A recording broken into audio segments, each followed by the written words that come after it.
Buenas tardes, ¿cómo están todos los que se están conectando? Muchas gracias por estar aquí. Soy Edmundo Treviño y estoy aquí con nuestro amigo, el abogado José Aponte. Aquí está también Lisette Lázaro, encargada del área de educación en nuestra empresa de US Marketer. Y pues esta es una sesión precisamente de eso, de educación, de aprender, de resolver dudas. Queremos aprovecharla al máximo. Qué bueno que se están conectando. El día de hoy, pues quiero nada más, después de agradecerles el que están aquí a ustedes y obviamente al abogado, es pues un poquito las reglas del juego. Tenemos que ser muy concisos con nuestra pregunta. Se van a ir conectando muchos seguramente porque hemos recibido muchísimas preguntas y personas que tienen interés en este tema.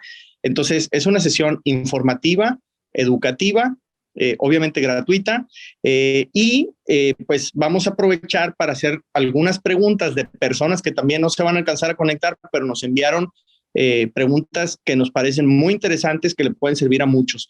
La intención de esto es que aprendamos de muchos casos diferentes, porque hay muchas dudas de muchos tipos y no es lo mismo preguntar nada más por la mía que escuchar respuestas de 10, 15, 20 personas más. Así es que una sesión, insisto, informativa. El abogado les va a comentar lo mismo. Esto no significa que lo que él les comente el día de hoy es la regla para su proyecto o para su caso, porque obviamente con una pregunta de 30 segundos no podemos saber todos los detalles de un caso, o él no puede saberlos para que les dé la asesoría más correcta de cuál es el procedimiento a seguir. Entonces, insisto, es una sesión para informar, para educar, para que resolvamos dudas. Entonces, para que así lo hagamos. Entonces, a nosotros nos preocupa, a mí en lo particular, para mí era un sueño tener a un abogado dentro del equipo, junto con nosotros, tratando de ayudar, porque, como ustedes saben, yo emigré hace casi 20 años a Estados Unidos y como lo platico en el libro, pues no tenía todas las... Sí, no tenía toda la información para tomar la mejor decisión acerca de qué visa podía tramitar, etcétera. Y pues yo llegué, abrí el negocio y a como pensé que estaban bien hechas las cosas, lo hice. La verdad es que conseguir una visa no fue nada sencillo porque la empresa no estaba lista. Entonces aquí lo que queremos es que los que vienen detrás no se equivoquen en lo mismo. Yo no contemplé al abogado como de migración como algo estratégico cuando arrancamos, así es que pues la intención es que ustedes sí lo hagan, si quieren emigrar con su negocio, si quieren abrir un negocio aquí o si ya están acá y quieren cambiar algún tema, pues obviamente para eso está el abogado. Entonces vamos a intentar hacer preguntas muy concisas de 30, 40 segundos, muy directo y al grano, para que el abogado también conteste de esa manera en un par de minutitos una respuesta. Insisto, esto no es una sesión en la que con la respuesta del abogado ya puedan salir a tramitar la visa. Es para que vayamos aprendiendo y podamos informarnos. Un tema bien importante, lamentablemente existen hermanos que ya están aquí en Estados Unidos, amigos que de repente puedan estar en una situación no del todo regular. Les pido que por favor no hagamos preguntas tan privadas delante de muchos. Entonces, traten de no abrir tanto el tema y mejor en su momento pues agendamos con el abogado una sesión privada cuando andemos en una situación, insisto, no del todo regular. De cualquier manera, hay muchas preguntas de eso. Voy a tratar de yo también leerlas para que podamos aprender, insisto. Entonces, vamos a tratar de aprovecharlo. Tenemos por ahí un poco menos de una hora. Vamos a darle batería a las mayor cantidad de preguntas posibles. Así es que ya no les tiro rollo. Abogado, muchísimas gracias por estar aquí. Muchos años de experiencia en migración, puertorriqueño, hermano latino, como muchos de nosotros, y dicen que los puertorriqueños nacen donde quiera, ¿no? Hay unos que nacen en Nueva York y otros en Puerto Rico. Hasta en la luna. Y bueno, abogado, pues te dejo para que arranques con algunos comentarios iniciales y te hago algunas preguntas para que los demás, mientras que se están conectando, vayamos viendo cómo es el ejercicio y después pues le vamos dando el micrófono y video, el que quiera poner video, cada uno que vaya entrando, ¿no? Pues muchísimas gracias por la invitación. Siempre para mí es un placer tratar de difundir información, particularmente en este tema de inmigración, porque muchas veces se difunde cosas que o no son verdades o son medias verdades, o hay muchas veces hay hasta pánico muchas veces con el público, ¿no? Y es verdad lo que dice, el puertorriqueño es como el arroz blanco, estamos en todo. Pero una cosa importante que acabas también de decir, que tengo que repetirla, es esto es una información para educar y tratar de educar al público. Aquí no se está estableciendo ninguna relación entre abogado y cliente, y si hay algo específico en su caso, porque todos los casos de inmigración lo más importante que existe es el detalle. Un caso puede parecerse mucho a otro, pero puede haber un solo detalle que cambie el panorama completamente. Así que si hay algo que es específico en su caso, evidentemente con mucho gusto podemos coordinar algo para agendar alguna consulta privada con esa persona y para así entonces poder ofrecer información específica de su caso. Pero con mucho gusto, aquí estoy a la disposición. Bueno, pues gracias, y gracias nuevamente a todos y también a ti, abogado, por viernes a la noche y nosotros trabajando y tratando de ayudar. Bueno, te voy a hacer algunas preguntas de las que nos mandaron para que más o menos los demás vean cómo está la dinámica, y después de 3 o 4 abrimos micrófonos para que el que quiera preguntar. Así es que preguntas muy interesantes. Por ejemplo, una persona me dice: tengo una visa americana que vence en marzo del año que entra. Me la robaron. ¿Qué posibilidad tengo de entrar a Estados Unidos dadas estas circunstancias? Bueno, si está fuera de Estados Unidos, lo primero que uno hace cuando tiene una visa que fue o se le pierde o alguien le roba la cartera, por ejemplo, y ahí está su pasaporte y su visa, es que debe contactar primero, si está aquí en Estados Unidos, a la embajada o el consulado de su país de origen para dejarle saber que perdió su pasaporte, ¿no? Porque para muchos casos van a necesitar el pasaporte cuando regresen o si van a ir a un tercer país después de salir de Estados Unidos. Pero también una cosa que mucha gente olvida es que si perdieron la visa, deben contactar a la embajada o el consulado en su país de origen donde obtuvieron la visa.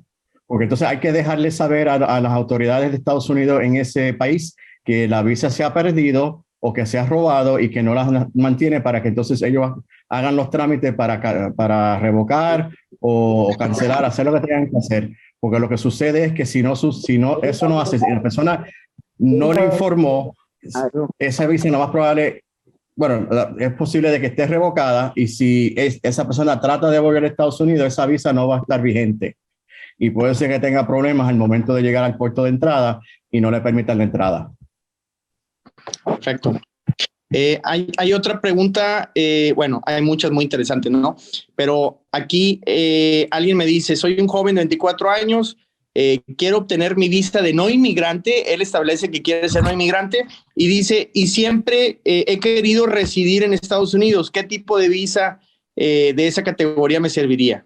Bueno, en la pregunta hay dos temas importantes y que quizás la está confundiendo. Está hablando de que quiere tener una visa de no inmigrante, pero a la misma vez quiere residir en los Estados Unidos. Y ahí hay un poquito de conflicto, porque existen dos cosas. Existen las visas de no inmigrante y también existen visas de inmigrantes. La gran diferencia entre las dos columnas prácticamente es que las de no inmigrante permite que la persona entre a los Estados Unidos y esté aquí por un tiempo, un periodo temporero.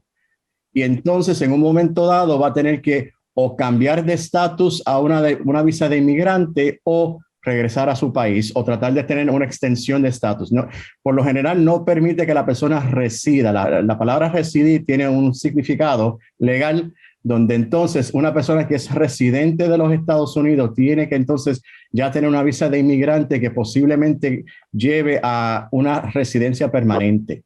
Así que si sí existen casos donde la persona puede entrar con una visa, originalmente con una visa de no inmigrantes y posiblemente pues porque las circunstancias de la vida cambian y pueden hacer un cambio a una visa de inmigrante y obtener la residencia permanente, pero eso va a depender de cuál visa fue la que entró con la que entró originalmente y qué base tiene para tratar de pedir una residencia en Estados Unidos.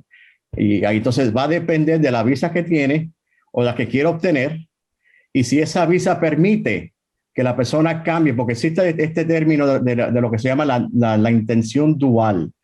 Y eso significa de que para propósitos de inmigración, el oficial de inmigración en todo el mundo asume que cuando la persona está solicitando una visa, cualquier visa, tiene la intención de quedarse en los Estados Unidos. Y entonces hay ciertas visas de no inmigrante que permite que la persona pueda hacer lo que llaman un ajuste de estatus si se encuentra dentro de los Estados Unidos, pero hay otras que no lo permiten, no permiten esa intención dual. Y si la persona entonces trata de obtener una residencia teniendo esa visa que no lo permite, puede entonces estar en una situación donde se cree que la persona vino o básicamente que mintió durante su entrevista, o las intenciones no eran las que originalmente dijo, y ahí entonces puede tener unas complicaciones con la visa, se la pueden revocar, o si trata de renovarla, se la pueden cancelar y eso puede ser un problema. Hago una última pregunta antes de abrir micrófonos. Hay muchas más. Voy a ir interrumpiendo, voy metiendo algunas otras de las que nos mandaron por aquí, pero otra más dice, perdí mi visa B1, B2, tengo socios en una LLC en Estados Unidos. ¿Puedo recuperar mi visa o en su caso cambiar a una de inversionista? Puede ser. Definitivamente tiene que primero resolver si se le perdió la visa. Y entonces, como los trámites, como expliqué en la pregunta anterior, tiene que hacer esos trámites y posiblemente va a ser una situación que quizás tenga que salir un momento para poder resolver lo de la visa con que tiene, porque uno tiene que mantener estatus. Y eso es una de las situaciones donde a veces las personas se equivocan, que cuando someten una solicitud para un cambio de estatus, en la gran mayoría de los casos hay que mantener el estatus que uno tiene originalmente, independientemente del hecho de que haya sometido la solicitud para un cambio de estatus. Y hay ciertas excepciones a eso, pero en su mayoría hay que mantener ese estatus. Si no se mantiene, pues entonces no va a poder resolver de esa manera. Así que va a depender de las circunstancias, en el sentido de que cuánto tiempo le quedaba, porque ese es otro tema, en el sentido de que muchas veces las personas confunden el tiempo que le dan a una persona con una visa, que por lo general, dependiendo de la visa, pero por muchas visas, por ejemplo, tienen se expiden y tienen un término de 10 años. Eso es muy distinto al tiempo que le dieron de autorización de estar en Estados Unidos en el momento que entró, que por lo general se sabe con un documento que se llama el I-94. Ese documento es cuando la persona se presenta, que la visa es un instrumento que permite que la persona pida permiso para entrar a los Estados Unidos. En otras palabras, que llegue al puerto de entrada y le pida al oficial de aduana o de lo que llaman CBP que le dé permiso para entrar. Entonces, si ese oficial otorga ese permiso, ese oficial le va a indicar a la persona por cuánto tiempo está autorizada en ese viaje para poder quedarse. Y si en paz, y dependiendo de la visa, puede ser 3 meses, puede ser un año más, pero va a depender. Si la persona se pasa de ese plazo de tiempo, entonces puede estar en una situación donde está fuera de estatus. Si está fuera de estatus, se le puede complicar el panorama para tratar de obtener otra visa porque no tiene un estatus ya legal en Estados Unidos. Correcto. Entonces hay que cuidar muchísimo el estatus para no cerrarnos las puertas. Muy bien. Si alguien quiere hacer una pregunta, abriremos un micrófono para que no se nos vuelva una plática entre el abogado y mía, porque en realidad la sesión es para ustedes. ¿Alguien quiere abrir micrófono? Adelante.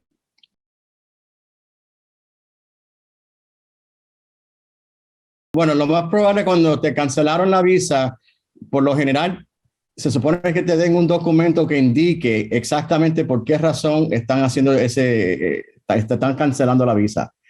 Eso va a determinar qué otros recursos legales entonces vas a poder hacer para poder, quizás, como tú dices, pedir un perdón, o si tienes que, por ejemplo, puedes decir que hubo un cambio material en tus circunstancias, o si, por ejemplo, la razón por la cual te cancelaron la visa fue por error, estuvo erróneo la razón que ellos tenían, y entonces poder tratar de argumentar eso. Así que es importante saber la razón específica para entonces una de dos cosas: o tratar de resolver esa situación que te dice el consulado, o tratar de apelarlo de alguna manera.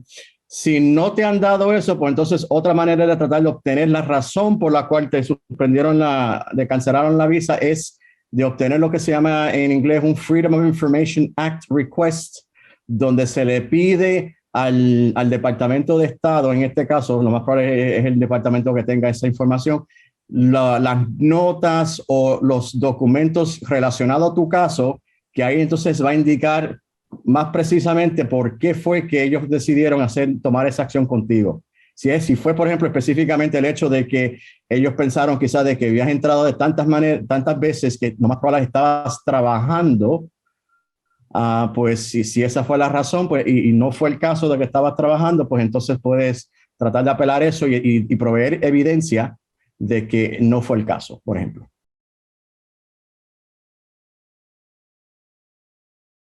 Tú puedes conseguir copias de tu I-94. En el I-94 o en tu pasaporte debe haber una estampa donde cuando llegaste te pusieron un sello y indicaba hasta qué fecha tenías permiso de autorización para quedarte. Me dice que son 5 meses por lo general cuando es una visa de turista y hay ciertas excepciones dependiendo también de qué país usted, pero por lo general le van a otorgar 6 meses, pero no necesariamente. Así que el I-94 va a indicar o el sello que le pusieron en su pasaporte y a veces no lo hacen, así que es posible de que no lo han hecho, pero sí va a haber un I-94 electrónico, va a indicar la fecha que le dieron a la autorización, hasta qué fecha le dieron. Si usted se fue de los Estados Unidos antes de esa fecha, pues no estuvo en una situación donde estaba fuera de estatus, así que no debe tener un problema en tratar de regresar. Si estuvo fuera, si por alguna razón se extendió, pues entonces lo que les recomiendo es que esté preparado. Si no fue por mucho tiempo, quizás no sea un problema la próxima vez, pero si fue por más de un mes o dos, que pueda demostrar qué razones fuera de su control causaron de que se quedara por más tiempo. Por ejemplo, si por alguna razón estaba hospitalizado o algo así, estuvo enfermo o con lo del COVID en los últimos años, no pudo, el aeropuerto en su país de origen no estaba abierto, no se podía viajar, pues tener evidencia de eso para que demuestre de que si se quedó más tiempo de lo autorizado, puede decir que estuvo una situación fuera de su control.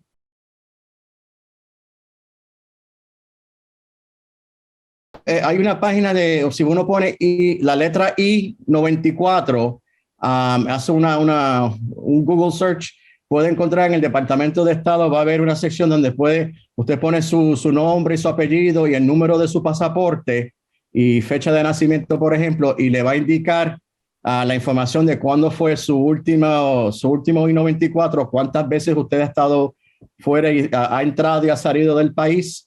Y ese último I-94 le va a dar la información sobre qué fechas fueron que le autorizaron para quedarse y obviamente usted ya sabe cuándo fue que usted salió y los puede comparar. Y eso es un documento que lo está proveyendo el gobierno y se puede utilizar como evidencia de que usted salió posiblemente antes de esa fecha. Dice, ¿hay forma de reducir los costos de adquisición de una visa? Sí, bueno, eso va a depender de ¿Hay becas? Cosas. Hay becas, sí. Bueno, becas quizás no, pero por ejemplo, si uno está haciendo las visas, va a decir que están dentro del país y está haciendo un cambio de estatus a otra visa, está trabajando con el Departamento de Seguridad Nacional, lo que en inglés se le llama DHS, Department of Homeland Security, y hay una oficina que se llama la Oficina de Ciudadanía y Servicios al Inmigrante, o el USCIS con las siglas en inglés. Ese departamento para muchos de las solicitudes para distintas cosas sí permite unos perdones de las cuotas gubernamentales que cobran. No para todas, pero para muchas de ellas sí la permiten. Hay que demostrar ciertas cosas, ¿no? Así que en ese caso posiblemente podría ser de que una de las situaciones que está tratando de cambiarse a otro estatus permita de que por lo menos solicite un perdón de la cuota. Por lo general estás trabajando, cuando vienes de afuera, estás trabajando con el Departamento de Estados. Yo hasta la fecha de hoy no he visto que ellos tengan unos perdones de cuota, pero tienden a no ser tan caros. Estamos hablando de unos $160 por lo general para comenzar el proceso. Hay otras visas que son de 190. Y entonces lo demás va a depender de qué tipo de visa y hay algunas visas que cobran otras cuotas después. Pero es la única forma de poder hacerlo, de tratar de por lo menos saber cuánto se le va a cobrar. ¿Cuál es el motivo principal por el cual se niega una visa profesionistas? Bueno, generalmente hay varias razones por las cuales una visa se puede negar. Puede ser algo tan sencillo como que la solicitud no se llenó de manera completa. Puede ser de que la persona sea inadmisible por varias razones. Puede ser que tenga antecedentes penales que se descubrieron durante la investigación de la solicitud. Puede ser que la persona haya evidencia de que la persona ha cometido algún tipo de fraude en la solicitud. También puede ser de que la persona, se puede demostrar de que la persona tuvo una violación de su estatus migratorio anteriormente, que por ejemplo se quedó más tiempo de lo debido, estuvo fuera de estatus en un viaje anterior. Así que cualquiera de esas razones puede ser razón para la cual una visa se le niegue a una persona. También van a haber situaciones donde el Departamento de Estado no va a tener información suficiente para otorgar. No quieren negar, lo que hacen es que se rehúsan a otorgar la visa. Eso no significa de que se están negando completamente. Eso, en la gran mayoría de los casos, es que van a buscar lo que se llama un proceso administrativo para entonces buscar más información, o le piden más información a la persona o piden más información a cualquier otra agencia de gobierno, por ejemplo el FBI, para ver si hay algún récord de esa persona en el sistema, para entonces ellos tomar una decisión sobre si le otorgan la visa o no. Sí, a título personal les comento que yo renovando una visa me han pedido más información. O sea, no te dicen estás rechazado, pero me han dicho necesito que me mandes más información. Te dicen qué y la presentas y bueno, ya me lo han renovado.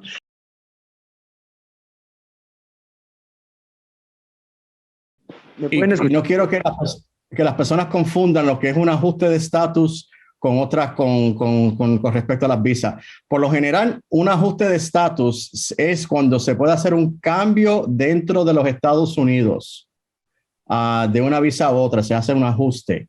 Si estás fuera o si no se hace un ajuste. Por ejemplo, un buen ejemplo de eso es que la persona haya entrado con una visa de turista y después de 90 días, vamos a hacer una visa de turista o una visa de estudiante, ¿no? Y durante el tiempo que lleva esa persona aquí dentro de los Estados Unidos con esa visa, conoce a otra persona, se enamora y quieren casarse. Pues entonces, si se casan y esa persona es un ciudadano de Estados Unidos, pues esa persona puede pedir a su cónyuge, y porque esa persona, el cónyuge, entró a los Estados Unidos con una visa, se permite hacer lo que se le llama un ajuste de estatus a una residencia permanente. Y entonces ahí en esa situación se puede permitir ese ajuste. Cuando es una situación donde no se puede permitir un ajuste, como por ejemplo una persona entre sin su visa. Ok, y en la misma situación, la persona entra sin visa, se enamora de alguien, le da la casualidad que esa persona es un ciudadano de Estados Unidos, vamos a decir que ese ciudadano quiere pedir al cónyuge, con eso no hay problema. El problema es que esa persona no puede hacer un ajuste de estatus porque entró sin visa, y entonces tendría que hacer lo que se llama un proceso consular. Y es en su país de origen, tendría que salir y ir a su país de origen para hacer la solicitud de inmigrante en el consulado, por ende se llama proceso consular. Y ahí entonces hay que tener en cuenta de si la persona entró sin visa, cuánto tiempo lleva aquí, si lleva aquí si ha acumulado lo que se llama presencia sin permiso, y entonces tratar de conseguir los perdones apropiados. Pero la diferencia grande es que un ajuste de estatus es cuando se puede cambiar un estatus dentro de los Estados Unidos.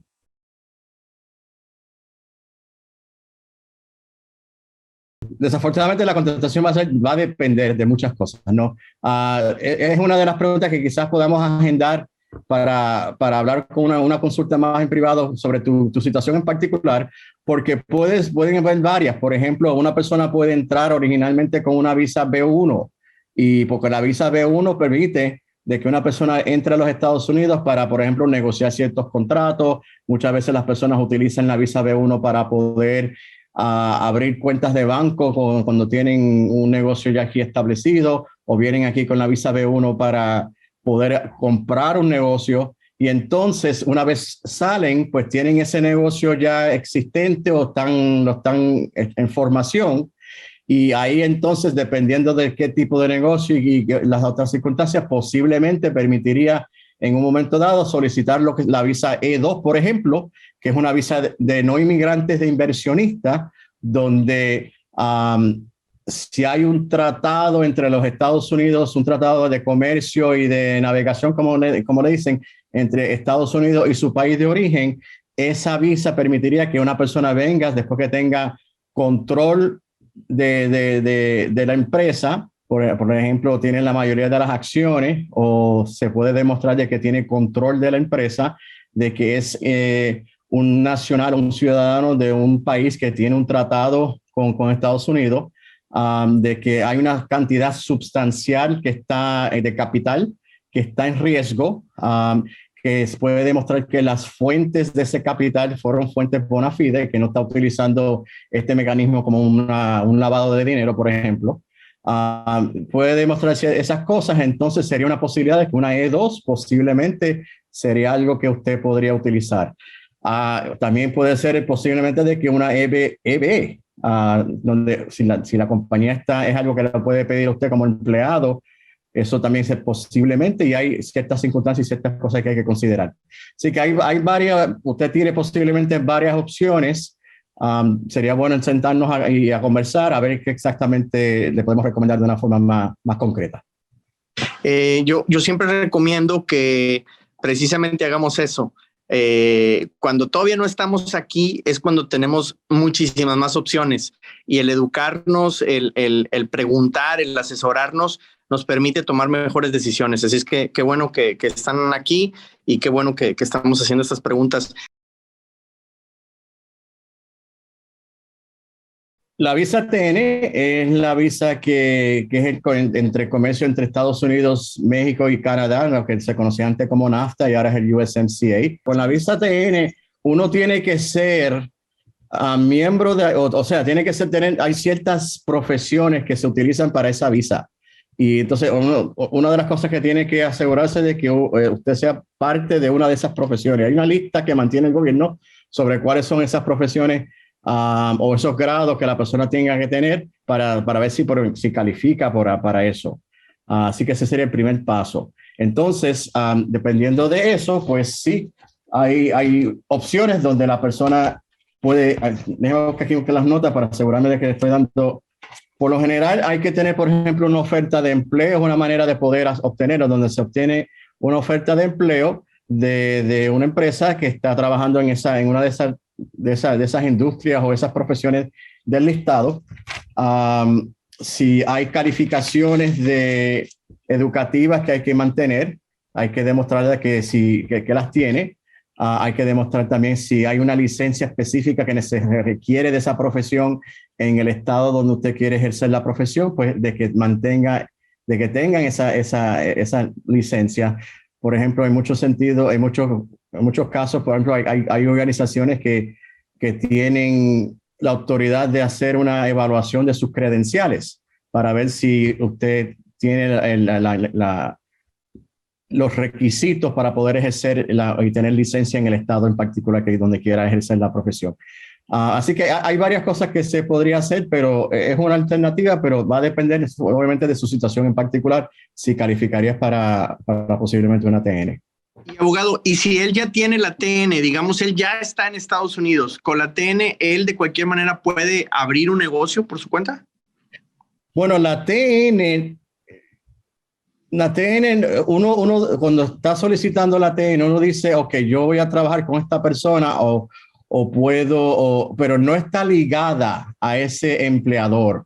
Uno puede tener varios empleadores y hasta puede trabajar a tiempo parcial. Hay que tener cuidado cuando uno trata por lo general, sí, no se puede hacer para autotrabajo o para uno abrir su empresa y trabajar y básicamente comprarse un puesto. Ahí hay unas limitaciones bastante severas, ¿no? Pero lo que sí permite la TN es que la persona puede trabajar con uno o varias personas o varios empleadores, puede trabajar a tiempo completo, a tiempo parcial, puede hasta, por ejemplo, si entra en la visa lo indicaría, si entra con el nombre de una empresa y deja de trabajar para esa empresa, puede buscar trabajo con otra empresa siempre y cuando el nivel sea el mismo nivel profesional por la cual entró originalmente.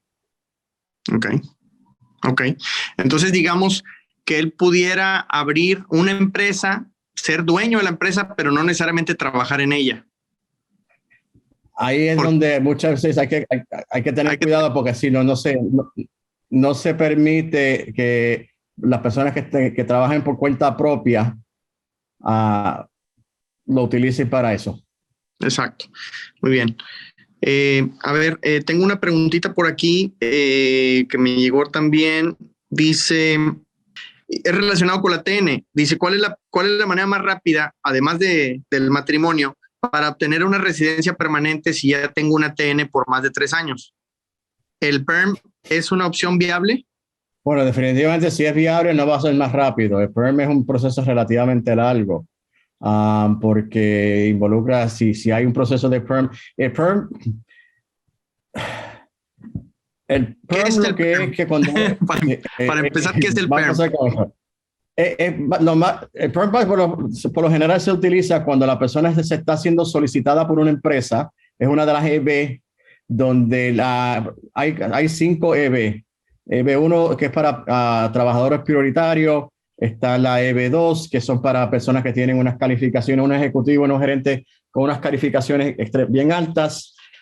También existe la EB3 que son para otros tipos de trabajadores calificados, la EB4 que son para inmigrantes especiales y por último la EB5 que es para unos inversionistas que crean empleos. Algunas de esas categorías requiere que la persona consiga una certificación ya laboral del Departamento del Trabajo Federal que indique de que esa persona no está quitándole un empleo, por ejemplo, a un ciudadano americano, a un residente permanente, de que la empresa también tiene el capital suficiente para pagar los sueldos normales de esa posición.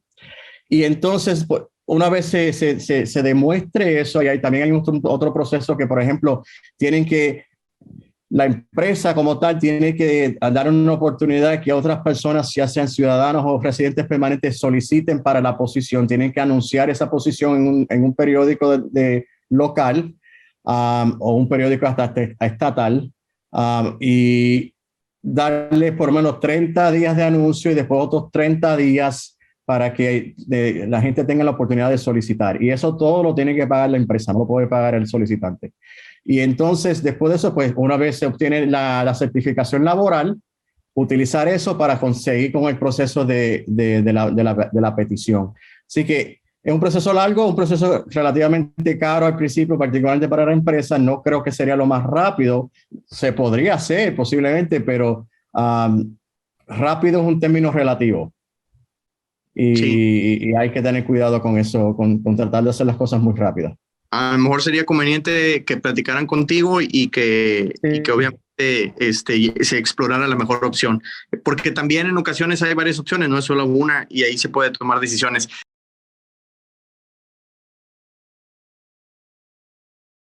Las leyes como tal no han cambiado. Lo que muchas veces cambia es la política pública de la administración de turno. Me dijiste que fue en el 2019. Obviamente no quiero hablar mucho de los detalles de tu caso en particular. Quizás sería mejor hablarlo en privado, pero en cierto sentido va a depender de la razón por la cual fuiste deportada. Y yo que sería lo más que te puedo decir en este momento.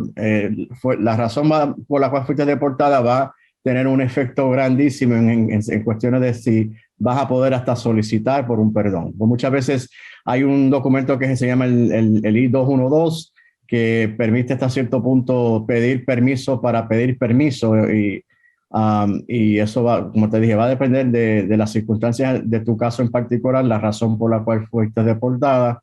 Y un ejemplo, por ejemplo, es casi imposible pedir un perdón por una persona que reclamó ser ciudadana de Estados Unidos sin serlo. Um, y es una infracción que es deportable. Si, no estoy diciendo que fue tu caso, pero si fuese algo así, pues complica más el panorama. Así que, Natalia, si quieres, nos reunimos, nos agendamos algo, hablamos más sobre los detalles de tu caso en particular y te puedo decir qué sería mi opinión. Sí. Hay una preguntita que me pareció muy interesante, abogado. Dice, entré a Estados Unidos en marzo de este mismo año con visa de turista y quiero quedarme. ¿Cuáles serían las opciones que tengo para cambiar de estatus? Marzo de este año, ya estamos hablando de abril, mayo, junio, ya casi 4 meses, ¿no?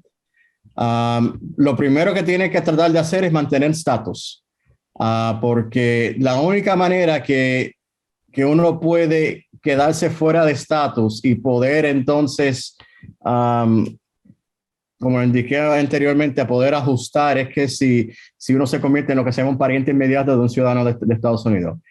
Fuera de eso, cualquier otro tipo de alivio o de visa que quiera solicitar, es importante de que la persona mantenga estatus.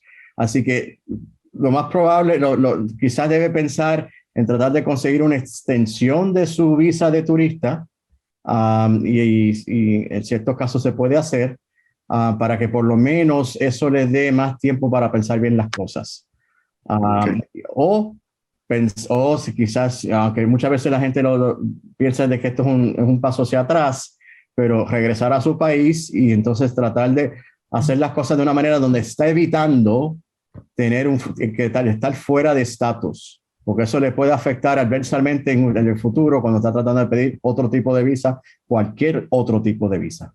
Si la persona también vino a Estados Unidos porque está corriendo peligro en su país y piensa de que es una persona que o ha sufrido o puede sufrir persecución, pues entonces una cosa que debe hacer es explorar con un abogado si puede solicitar asilo en Estados Unidos, porque siempre y cuando si entró con visa, lleva aquí menos de un año, los reglamentos de pedir asilo, si es algo que puede hacer, si ha sufrido, por ejemplo, lo que se llama persecución, y que esa persecución y persecución puede ser muchas cosas, pero por lo general se dice que es una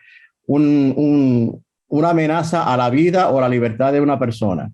Si esa persecución fue a raíz de una de 5 categorías que se protege bajo la ley, que es por la raza de la persona, la religión, la opinión política, membresía en un grupo social en particular o la nacionalidad de esa persona, si la persecución ya pasada o posiblemente en el del futuro es por una de esas 5 razones, la persona sí puede pedir asilo, y si lo ha hecho dentro del primer año de estar aquí en Estados Unidos, si entró en marzo, obviamente es menos de un año, pues es una oportunidad donde en lo que el caso se esté adjudicando y se decida, esa persona va a tener permiso para quedarse dentro de los Estados Unidos y después de un periodo de tiempo puede solicitar un permiso de trabajo.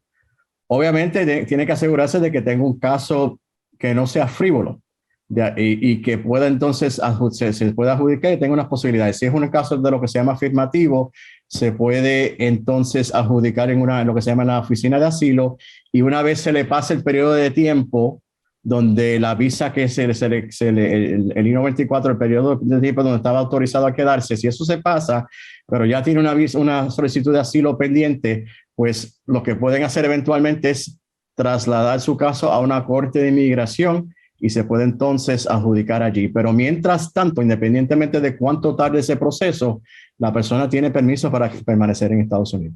Se puede tramitar la visa TN si estás aquí en USA con una visa H1B vencida. ¿Vencida? Sí. Ahí es el problema. Hay que mantener estatus. Y sí se puede hacer un cambio de estatus en TN aquí con el Departamento de Seguridad Nacional, pero tiene que mantener estatus viable. Y si ya está vencido, la visa o el periodo que tenía esa persona bajo la H1, ahí es donde va a tener problema.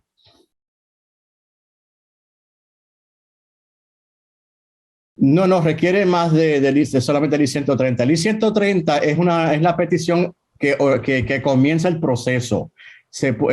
Pero además del I-130 hay que someter, como usted entró con visa, lo bueno que su situación es que usted sí, aunque lo más probable ya la visa sea, el tiempo del I-94 ya se ha expirado, como ella es ciudadana, usted es lo que se llama un pariente inmediato de un ciudadano. En otras palabras, usted sí, como entró con visa, puede hacer un ajuste de estatus. Eso significa que con el I-130 ella podría haber también hecho es someter a lo que se llama el I-485, que es la petición para la residencia, y también el I-765, que es una solicitud para permisos de trabajo. Y todo eso se pudo haber hecho conjunto. Pero si no se hizo, pues no hay ningún problema, porque lo que puede suceder es que una vez el I-130 se ha aprobado, y el I-130 es básicamente es la manera de que el gobierno indique de que la relación de ustedes, según desde la perspectiva del gobierno, es una relación bona fide, de que se casaron porque se querían establecer una familia juntos y no lo hicieron por razones de un beneficio de migratorio. Si ese I-130 se aprueba, entonces en ese momento ustedes pueden entonces someter, realmente sería usted, porque usted es el que está haciendo la petición, a someter el 485 y el 765 y el resultado sería el mismo. Usted hace un ajuste de estatus dentro de Estados Unidos, el proceso involucra de que le van a dar una cita para hacerse lo que llaman los biométricos, las huellas digitales y una foto, y eventualmente le van a hacer una entrevista. Y en el caso de que llevan casados menos de 2 años, si le aprueban la residencia, lo que hacen es que le dan lo que se llama una residencia condicional.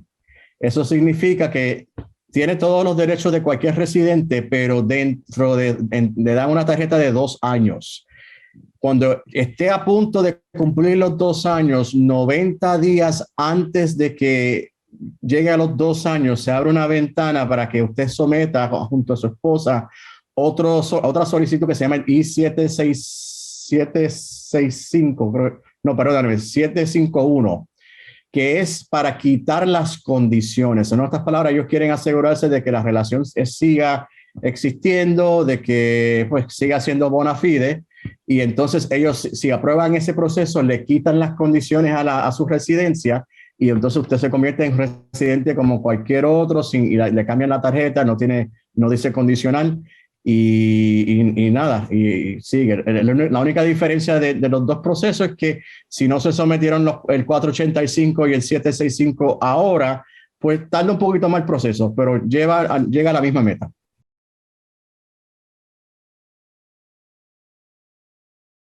Ellos no te van a indicar de eso. Usted tiene que... el I-130 lo que van a hacer es que si lo aprueban y si ustedes llevan 15 años y tienen hijos, y bueno, lo más probable es que se lo van a aprobar, pero una vez ellos aprueban eso, lo que le van a enviar a usted simplemente es una notificación de que le aprobaron el I-130. Pero a usted le toca entonces someter las otras solicitudes, la de residencia y la de permiso de trabajo. Eso ellos no le van a dar instrucciones a usted para hacer eso. Usted tiene que hacerlo. Okay. Y entonces, una vez usted lo haga, ahí es cuando lo van a citar para los biométricos y lo van a citar para la entrevista.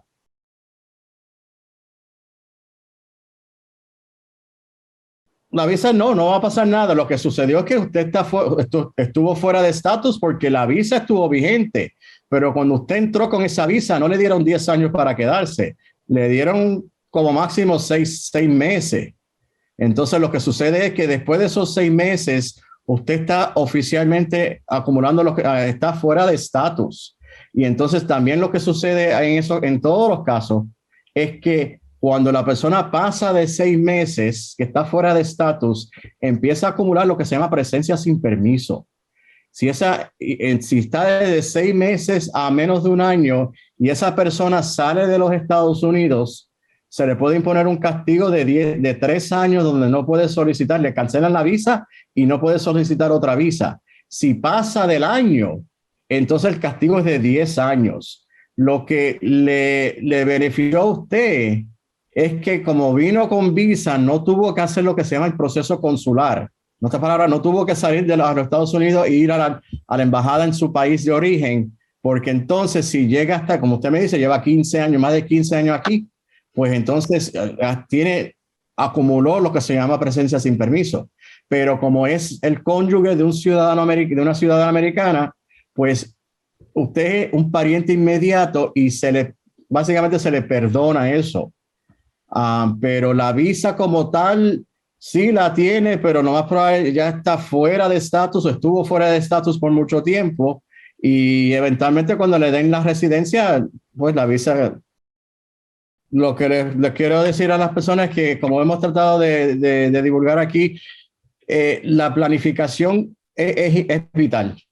Porque van a haber situaciones donde muchas veces usted piensa de que sí, yo quiero conseguir esta visa porque quiero obtener la residencia y quiero hacer esto, pero puede ser que muchas veces exista otra ruta para eventualmente llegar al mismo sitio, pero que quizás los requisitos sean un poco menos, el tiempo de procesamiento sea menos o tenga otras cosas que le permita en su situación en particular hacer las cosas de una manera más exitosa. Les quiero dar un ejemplo. Por ejemplo, para las personas que son atletas, estamos hablando de deportistas, hay varias maneras de poder hacer las cosas. Por ejemplo, uno puede entrar originalmente con una B1, porque eso permite de que la persona vaya a un torneo y compita. Pero también puede una persona entrar con una P1, que es para reconocimiento de atletas. Eso también le permite a esa persona entrar y es una visa siempre de 5 años. Pero también se puede, dependiendo del caso, uno dice, bueno, quizás la P1 no es la más conveniente. La O, que también permite que atletas entren con esa visa, esa de 3 años, pero esta posiblemente me lleva a poder solicitar una residencia en el futuro. Así que muchas veces las solicitudes de visa es como un rompecabezas y hay distintas maneras de poder llegar al dibujo o la pintura que estamos tratando de completar y no necesariamente la que uno dice, ok, directamente la quiero hacer de esta manera. Así que definitivamente consulten con un abogado. Si están aquí en Estados Unidos, una cosa que le quiero decir que tengan mucho cuidado es que en Estados Unidos los notarios no son los mismos que como en Latinoamérica. Por lo general, en Latinoamérica un abogado también es notario, pero en Estados Unidos un notario no es necesariamente un abogado. Y ahí entonces muchas veces las personas se confunden y hay personas que quieren hacer daño y hacen daño utilizando eso. Así que tengan cuidado en ese sentido. Y aquí siempre quedamos a la orden para cualquier otra pregunta y en un momento donde quieran hacer sus consultas, aquí siempre a la orden y les deseo muchísimo éxito y que Dios me lo bendiga a todos. Sí, gracias, abogado. Me gusta mucho lo que dices, porque para ser notario, por ejemplo, aquí en Texas, con, no sé, $100, $150 te haces notario, pero para ser abogado creo que demoran unos cuantos años y quemada de pestañas para leer y estudiar y pasar exámenes y certificaciones. Así es que hay que tener cuidado. En la mayoría de los sitios donde existe lo que se llama el Código Civil, en la gran mayoría de esos sitios, pues un abogado también es notario. Pero aquí en Estados Unidos, yo, por ejemplo, ejerzo la profesión aquí en Texas. Fui notario y abogado en el estado de Nueva York, pero en Texas no soy notario, aunque sigo siendo abogado.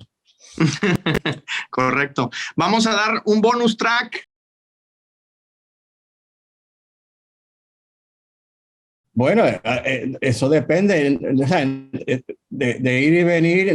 Muchas veces uno no necesariamente está perdiendo tiempo. En muchos casos es parte de la estrategia completa de poder obtener lo que quiere. La contestación depende. Hay que realmente ver cuál es lo que motiva a esa persona, cuáles son las circunstancias, qué antecedentes tiene la persona, si viene con una familia, si no, si tiene un trabajo que ya, por ejemplo, si es una persona que está trabajando para una empresa que tiene una sucursal en Estados Unidos y tiene la compañía matriz en el país de origen, por ejemplo, ahí se podría hacer una visa L, Así que va a depender realmente, y no quiero ser difícil contestando la pregunta, pero realmente va a depender de las circunstancias de la persona. Y van a haber casos como, por ejemplo, si no planifico bien la situación, y yo los otros días tuve una consulta con alguien donde estuvo aquí, vino con su visa B1, B2, empezó a crear una empresa aquí, y a 10 días antes de que se le expirara el periodo de tiempo que tenía para esa visa, estaba pensando de qué manera yo me puedo quedar. Pues ya en ese caso ya es muy poco lo que se pudo haber hecho, y lo más probable tuvo que regresarse a su país de origen. Así que realmente va a depender, pero hablar con alguien que lo asesore bien antes de hacer los viajes, uno, es mejor para legalmente, y dos, le va a ser mucho más barato hacer eso que estar tratando de hacer las cosas sin orientarse bien. Sí, como lo dijiste, abogado, la planeación, vamos a tener más sesiones como esta para que por favor se anoten, compártalo con amigos, con conocidos que tengan dudas. Me interesa muchísimo que ayudemos a más gente. Gracias a Dios encontramos una persona con un don de servicio increíble como el abogado José Aponte, y bueno, vamos a tener más sesiones aquí y vamos a estar publicando más. Y como él bien dice, asesórense con un abogado. Así es que pues muchas gracias a todos, buen fin de semana, muchísimas gracias por conectarse. Yo creo que vamos a compartir por ahí, por algún lugar, la sesión, quizá con algunas restricciones porque hay nombres, etcétera, pero si no, vamos a tener otra sesión más, insisto, próximamente, casi seguro, y bueno, vamos a seguir resolviendo dudas para seguir ayudando al que viene detrás, que no se equivoque lo mismo. Así es que, pues, gracias nuevamente a todos, y pues yo les recuerdo que lo importante de la vida es trascender, y hay que hacerlo conquistando el mercado americano. Así es que nos vemos pronto, buen fin de semana a todos.